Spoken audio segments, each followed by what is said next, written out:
Very good afternoon to one and all. And I'm really thankful to Dr. B.R. Ambedkar Vidhi Mahavidyalaya for giving me this opportunity. Respected chair, head of the college, dear organizers, really thankful to you that you are organizing such an important and need of the hour issue. I'll go in Hindi for better understanding, I think. हम उस समाज में रहते हैं जहां पर आज भी ये मुहावरा प्रचलित है कि महाभारत का युद्ध द्रौपदी के कारण हो गया और राम ने रावण को सीता के कारण कुल मिला के रामायण हुआ। हम आज भी देखते हैं कि 90% हमारे चुटकुले हों वो महिलाओं को ही केंद्रित करके उनको नीचा दिखाते हुए बनाए जाते हैं। ये बात भी सच है कि हर साल आज की डेट में भी 35 से 40 हजार महिलाएं प्रोस्टिट्यूशन के दंगल में ढकेली जाती हैं। ये बात बहुत पहले की नहीं है कि जब देवदासी प्रथा था हमारे देश में, कर्नाटक में आज भी, ऐसे तो कानूनी तौर पर नहीं है लेकिन आज भी एग्जिस्ट करता है। डोला प्रथा बिहार का, कुछ लोगों ने सुना होगा उसके बारे में। बहुत पुरानी बात नहीं है जब ट्रावनकोर में नीची जाति की महिलाओं को छाती का टैक्स देना पड़ता था, उनको खुले रहना पड़ता था, अगर उन्होंने ढक लिया तो उसका टैक्स देना पड़ता था। ये बहुत पुरानी बात नहीं है, आजादी के 70 साल हो गए, लेकिन आज की डेट में अगर बात देखते हैं कि पार्लियामेंट में हमारे कितने प्रतिशत महिलाएं हैं? 14% मैक्सिमम। दुनिया में बहुत आगे बढ़ चुके हैं लेकिन हम अभी 14% पर अटके हुए हैं। इंटरनेशनल लेबर ऑर्गेनाइजेशन की माने तो महिलाएं पूरी दुनिया का 66%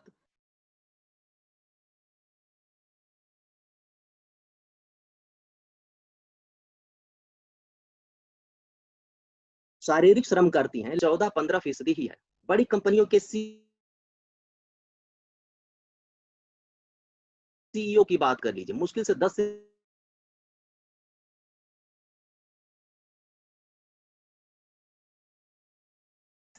कि हम कहां पर हैं, तब जबकि हमारे पास दुनिया का लगभग सबसे विस्तृत और अच्छा संविधान होते हुए भी सब तरह के राइट लगभग महिलाओं को मिले हुए हैं, उसके बावजूद 33,000 है। और ऐसा माना जाता है कि मुश्किल 5 से 10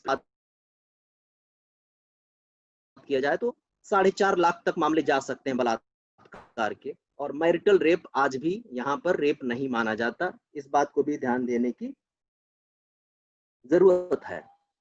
हम इतना भेदभाव करते हैं बेटा बेटी में कि आंकड़ों के हिसाब से अगर हम कन्या भ्रूण हत्या ना करते तो आज की डेट में 4.6 करोड़ लड़कियां और होती हमारी पॉपुलेशन में। ये पिछले 50 सालों का आंकड़ा है।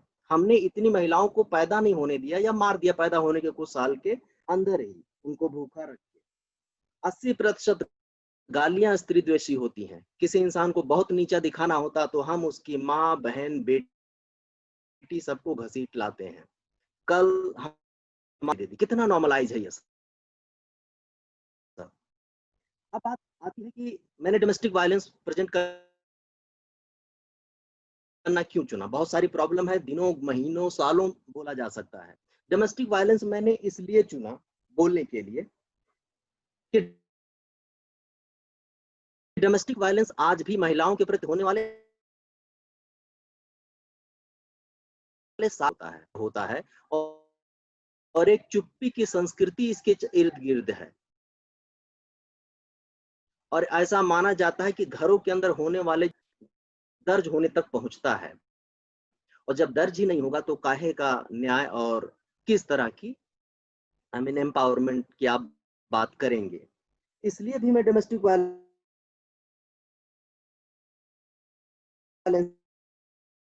महिलाएं, शादीशुदा महिलाएं अपने जीवन काल 4 की रिपोर्ट कहती है जो लेटेस्ट, और इंडिया में सबसे बड़ा सर्वे है उस हिसाब से डोमेस्टिक वायलेंस पर देखा जाए तो। इसलिए मैंने डोमेस्टिक वायलेंस को चुना। अब आते हैं इसकी डेफिनेशन पर। डेफिनेशन के टेक्निकलिटी में ना जाएं अगर, तो यूं समझ लीजिए कि घर के अंदर महिलाओं के प्रति होने वाले किसी भी शारीरिक, लैंगिक, वर्बल यानी मौखिक, इमोशनल या फिर आर्थिक तौर पर किया गया शोषण डोमेस्टिक वायलेंस की कैटेगरी में रखा। कोई परिजन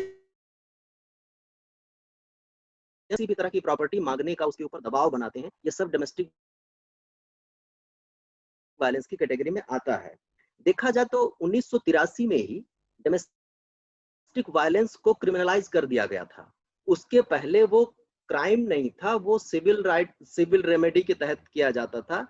83 के बाद से इसे क्रिमिनलाइज कर दिया गया, अर्थात इसके तहत पुलिस केस भी मतलब किया जा सकता है और वहां से जस्टिस खोजी जा सकती है। लेकिन ये तब तक नहीं हो पाया जब तक 2005 में डोमेस्टिक वायलेंस एक्ट नहीं पास। 2005 के बाद से जो एक्सटेंसिव डेफिनेशन है वहां से हमें पढ़ना चाहिए इसको कि क्या होता है। ठीक है, अब अगर हम और आगे बढ़े तो मैग्नीट्यूड की बात कर लेते हैं कि कितनी मात्रा में डोमेस्टिक वायलेंस होता है। ये जानना इसलिए जरूरी होता है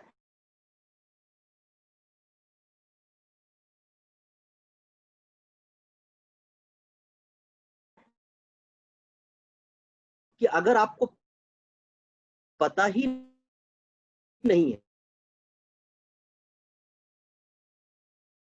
कि कितनी मात्रा में डोमेस्टिक, आपको लगता नहीं महिलाएं बहुत सारा झूठ बोलती हैं, 33,000 बलात्कार यानी 10 का गुणा कर दीजिए तो 3.5 लाख तो ऐसे ही हो गए, और 1.5 लाख मैरिटल रेप भी जोड़ लीजिए। ऐसे ही डोमेस्टिक वायलेंस आप समझ लीजिए। डोमेस्टिक वायलेंस के केस तो और भी, घर की इज्जत बचाने के नाम पर घर टूट ना जाए, सारे व्यवस्थाओं के चलते घरेलू हिंसा की रिपोर्टिंग भी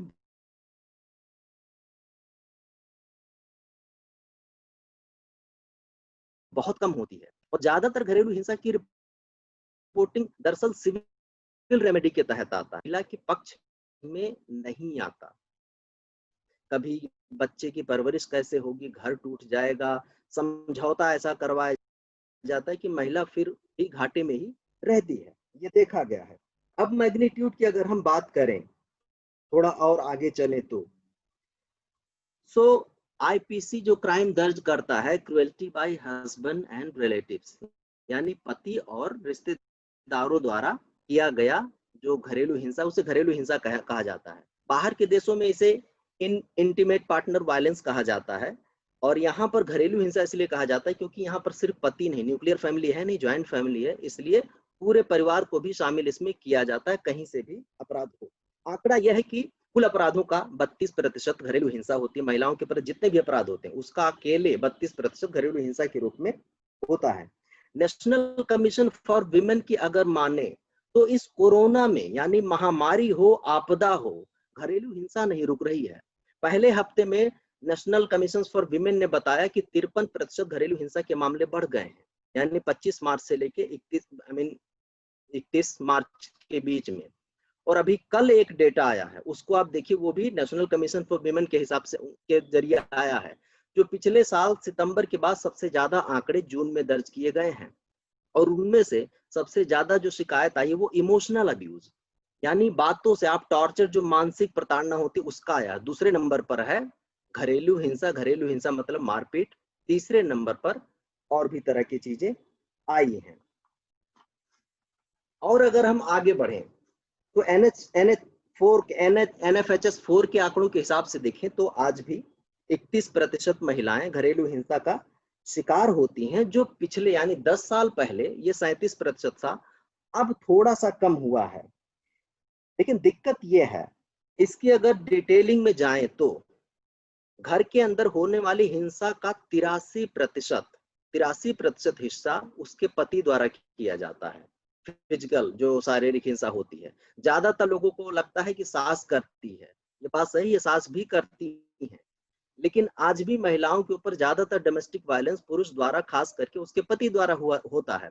और अगर सेक्सुअल वायलेंस की बात करें तो 83% मौजूदा पति और 7% पुराना पति या लवर करता है। कुल मिला के 90% सेक्सुअल जो वायलेंस होता महिलाओं को घर के अंदर, वो उनका मौजूदा पति या फिर पुराना पति या फिर लवर के रूप में ये बातें आती हैं। अब सोचने वाली बात ये है, चिंता वाली बात ये है कि आज की डेट में भी जब सर्वे किया गया तो लगभग 50% महिलाएं और लगभग इतने ही प्रतिशत 44% पुरुष ये मानते हैं कि महिलाएं अगर अपने पति द्वारा पीटी जाती हैं तो कहीं ना कहीं उन्होंने जस्टिफाइड ठहराया, कहा कि हाँ सही है। तमाम लोग तमाम तरह के कारण दिए, जैसे 17% पुरुष ये मानते हैं कि अगर पत्नी कहने पर सेक्स ना करे तो उसको मारा पीटा जा सकता है, उस पर गुस्सा हुआ जा सकता है। ऐसे ही 11% पुरुष मानते हैं कि इकोनॉमिकली उसको मतलब डिप्राइव किया जा सकता, वंचित किया जा सकता है अगर वो बात नहीं सुनती अथवा बिना बताए घर से बाहर चली जाती है तो। इनफैक्ट 9% पुरुष ये भी मानते हैं कि अगर वो सेक्स करने से मना करे पत्नी तो जबरन सेक्स किया जा सकता है और इसे ही मैरिटल रेप कहा जाता है। यकीन मानिए 6 से 7% महिलाओं का कम से कम आंकड़ा बता रहा हूँ मैरिटल रेप होता है। चूंकि यहाँ उसे रेप माना नहीं जाता तो दर्ज ही नहीं होता, न्याय की तो बात ही आप छोड़ दीजिए। अब डरावनी बात यह है कि पिछले 10 साल में ये जो परसेप्शन है कि महिलाएं मारी पीटी या सुधारी जानी चाहिए घर के अंदर, इसमें इस सोच में बदलाव बड़ा कम आया है। ये हमारे लिए चिंताजनक बात है। और ऊपर से कन्विक्शन रेट बड़ा कम है। मामला अगर 100 में से 2-4 पहुंच गया कोर्ट में तो उसमें से बामुश्किल 30 से 35% मामलों में ही न्याय मिल पाता है, यानी आरोप तय हो पाता है। कन्विक्शन रेट बहुत कम है। और जो न्याय होता भी है घरेलू हिंसा के मामले में, ज्यादातर सिविल रेमेडी के तौर पर अगर होता है तो वो न्याय भी महिला के पक्ष में बहुत ज्यादा नहीं आ पाता। अब क्योंकि मेरे पास बहुत कम टाइम है इसलिए मैं कुछ चीजें बता देना चाहता हूं। थोड़ी सी हिस्ट्री अगर मैं एक लाइन में बताऊं तो बहुत से महापुरुष और भगवान टाइप के लोग आए और गए पिछले 3000 सालों के इतिहास में, लेकिन महिलाओं को एक ह्यूमन के रूप में, इंसान के रूप में जानते हैं कब बराबरी मिली? 100-125 साल पहले। 100-125 साल पहले तक दुनिया के किसी भी देश में महिलाओं को मतदान देने का अधिकार नहीं था, समान काम का समान वेतन नहीं था, सिर्फ घर में रखा जाता था, कोई भी संपत्ति रखने का अधिकार नहीं था, बच्चा कब रखें कब नहीं रखें ये भी अधिकार नहीं था। ये पिछले 100-150 साल की बात है। हम बहुत बात करते हैं हमारे धर्म ग्रंथों की या पूरी सिविलाइजेशन की, खराब स्थिति थी। हम इस बात को हमें सोचना चाहिए कि हम बदले नहीं, और आज आजादी के 70 साल हो गए तब भी हमें बहुत बदलाव नहीं देखने को मिला। हाँ, जहां मौका मिल रहा है महिलाएं ये साबित कर रही हैं कि वो कतई कम नहीं है। अगर ज्यादा नहीं है तो कम तो इतना भी नहीं है, इनफैक्ट ज्यादा ही साबित हो रही है। पिछले 7 सालों का बोर्ड एग्जाम का आप देख लीजिए उदाहरण, जहां भी साबित करने की बात आई वो तोड़ रही है। Please ji ma'am. हाँ हाँ, बस 2 मिनट और जी, बस 2 मिनट और, ठीक है। तो अब बात ये की जाए कि उसके लिए लॉ क्या बना हुआ है। लॉ हमारे यहाँ कम से कम 20-25 लॉ हैं जो बने हुए महिलाओं के लिए, चाहे वो स्पेशल मैरिज एक्ट हो, अगर शादी करने में दिक्कत आ रही है तो आप कोर्ट मैरिज जिसे कहते हैं उस सेंस में आप कर लें। डाउरी प्रोहिबिशन एक्ट बना हुआ है, इंडियन डिवोर्स एक्ट भी बना हुआ है, मैटरनिटी बेनिफिट का भी बना हुआ है, एविडेंस एक्ट बना हुआ है। रेप के मामले में अब अगर सेक्स संबंध बन चुका है तो ये साबित करने की जिम्मेदारी बलात्कार के आरोपी की होगी कि उसने उसमें सहमति शामिल थी अथवा नहीं थी। तो इस तरह की चीजें, इमोरल ट्रैफिक, अगर ट्रैफिकिंग की बात आई तो भी बना हुआ है। इसके अलावा समान काम का समान वेतन है, सती वगैरह पर रोक लगाई जा चुकी है, नेशनल कमीशन फॉर वीमेन है, अगर कोई दिक्कत हो तो वहां महिलाएं संपर्क कर सकती हैं, जा सकती हैं। हिंदू सक्सेशन एक्ट यानी इनहेरिटेंस लॉ की बात करें तो अब लड़कियों को 2005 के बाद जो अमेंडमेंट हुआ है, अब लड़कियों को बेटियों को बेटों के बराबर ही पिता की पैतृक संपत्ति में हिस्सा मिलना चाहिए। अगर ये मिलने लगे तो सच में स्थिति बहुत बदल जाएगी, लेकिन हकीकत यही है कि 100 में से 1-2 पिता ही अपनी बेटियों को बेटों के बराबर अपनी जायदाद देते हैं। चाइल्ड मैरिज पर के बाद आए sexual harassment act work place रोकने के लिए, वो बहुत बहुत शानदार हाल फिलहाल में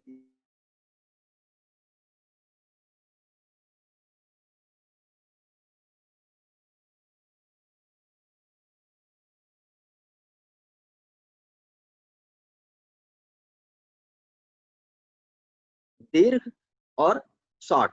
एक होता है रिफॉर्म करना, जो हम सब में चाहिए, यानी फैमिली, इंडिविजुअल, कम्युनिटी, सरकार, सब में जेंडर सेंसिटाइजेशन का पूरा प्रोग्राम चलाया जाना चाहिए, पढ़ाया जाना चाहिए, सब कुछ।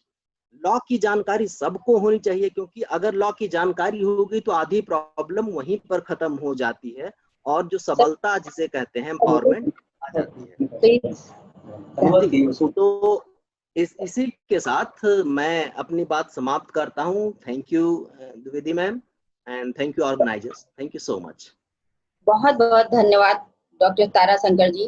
वैसे आपका विषय बहुत रुचिकर रहा है और आपकी पीएचडी भी इसी टॉपिक पे डोमेस्टिक वायलेंस पर है, लेकिन किसी कारणवश आपको ज्यादा समय नहीं दिया जा सका, जिसके लिए हम क्षमा चाहते हैं। अब मैं डॉक्टर